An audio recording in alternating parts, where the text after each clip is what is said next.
So let me call upon the stage Ms. Saliha Nawaz from Fatima Jinnah Women University to deliver her speech on the Day of Independence. Saliha Nawaz.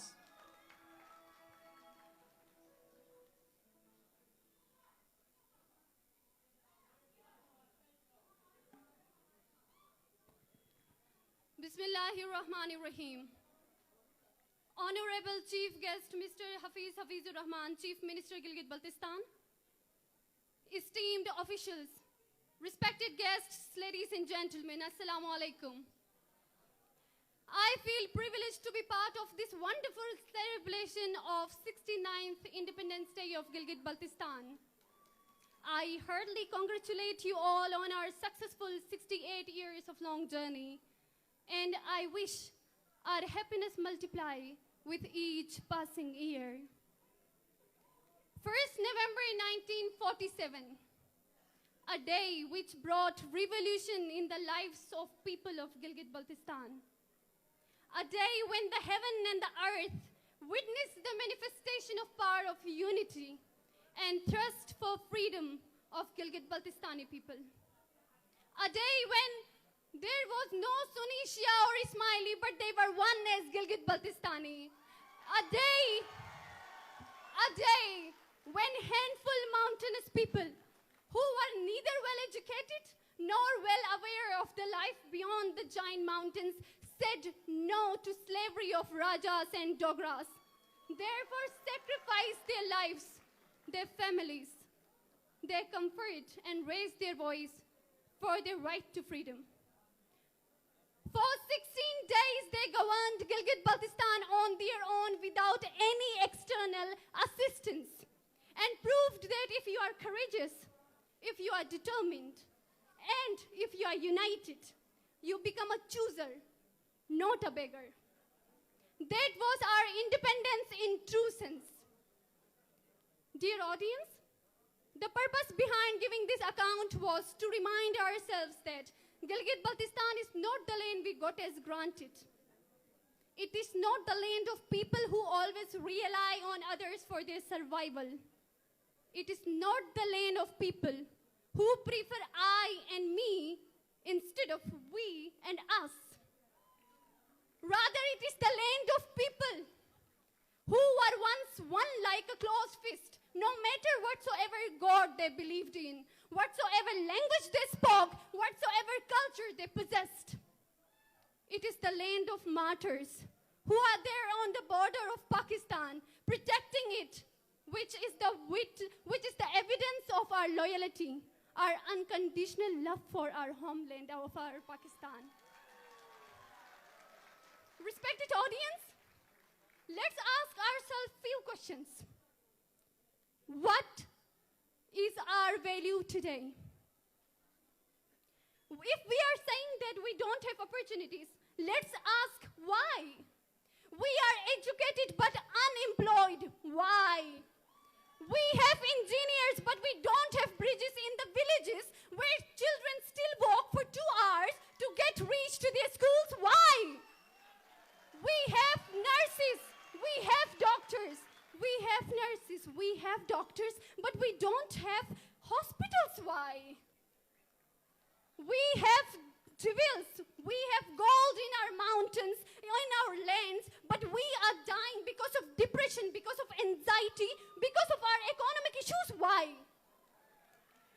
Our government treasury is filled with funds, but the pathetic condition of schools, hospitals, and roads is showing the destructive picture.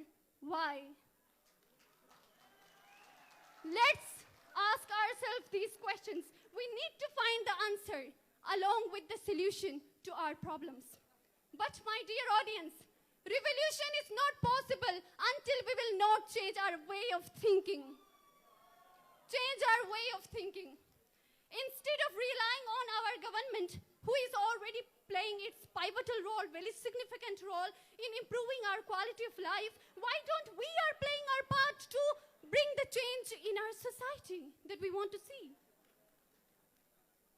Why not we are doing anything for our whole community instead of our regions, instead of our communities, instead of our political parties? Why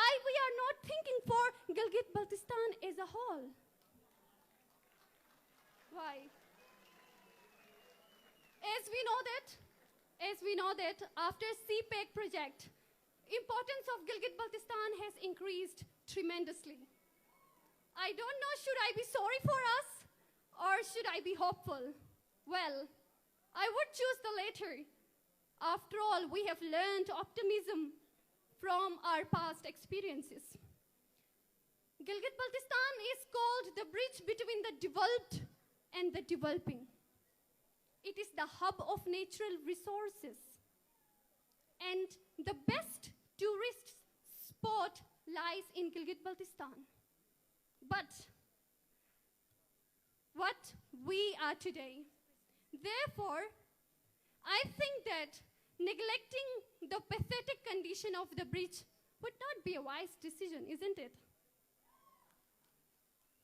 Taking advantage of this platform today, on behalf of youth, come students of Gilgit-Baltistan, I would like to request our leadership, Government of Gilgit-Baltistan, Government of Pakistan, to kindly assist us by providing opportunities where we can implement our knowledge.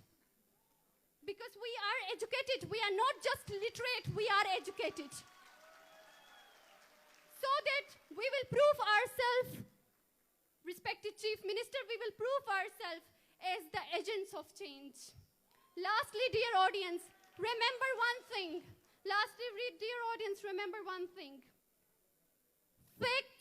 This is the fact that fate of nation is in the hand of every single person. If we want change, we have to make efforts from our side. We have to make efforts from our side. Government and the public must work as a single body, and we have to accept each other despite our differences, so that our generations will be proud of us as we are proud of our forefathers today. Lastly, dear audience, I thank you all for your kind attention. And let's see where we were in the past, what is our standard of life today, and what will be our position in the future. These are the most important questions I'm leaving on you to answer. Thank you so much for your kind attention. And we are neither Shia, nor Sunni, not Ismaili. We are neither Hunzai, not Gojali, not Chilasi, not Punyali or Balti, but we are Gilgit-Baltistani. We are Gilgit-Baltistani. I am proud of my identity. I will maintain my identity. Thank you so much for your kind attention. Have a good day ahead.